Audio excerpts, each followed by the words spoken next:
د اسونو چبکې ځغاستې له خوریو ډکې دي. لوبغاړي یې ګڼ خطرونه پر ځان مني، تر دې چې آزغلونکي ښایي ځینې وختونه ان د سختو ټپونو شاهدان واوسي. دلته د یاد ولایت سربیره د سویل ختیځو ولایتونو لوبغاړي هم په لوبو کې برخه اخلي.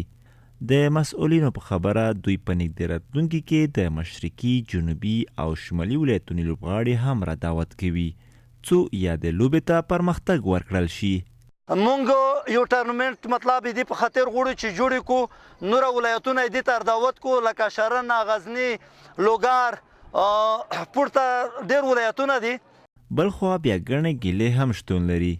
لوبغاړي وایي د هیواد په لر او بر کې د ورزش مرکزي چارواکو یا د ملي لوبې ته هیڅ توجه نه ده کړې، تر دې چې ان د ځایونو په کچه هم تر اوسه د کوم رسمي لوبغالو شاهد نه دي.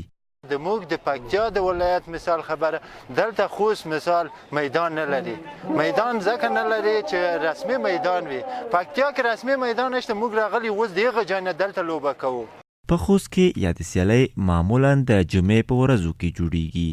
مینوالي هم ورځ تر بلې مخ په ډېرېدو دي. د یادو سیالیو لپاره هم په سلګونه تماشاچیانو ګډون کړی دی. ازغلونکي هم نه یوازې د تماشاچیانو بلکې د محلي موسیقۍ د ګروپ پر مټ هم له توده تشویق سره مخ دي. خو د ورزش په مرکزي چارواکو بیا تل نیوکې دا وي چې یا د ملي لوبې ته یې پاملرنه نه ده کړې. ویره یې دا ده چې ښایي یوه ورځ دا لوبه هم د ورکېدو له ګواښ سره مخ شي. سیف الله ظاهر، انعکاس رادیو تلویزیون، خوست.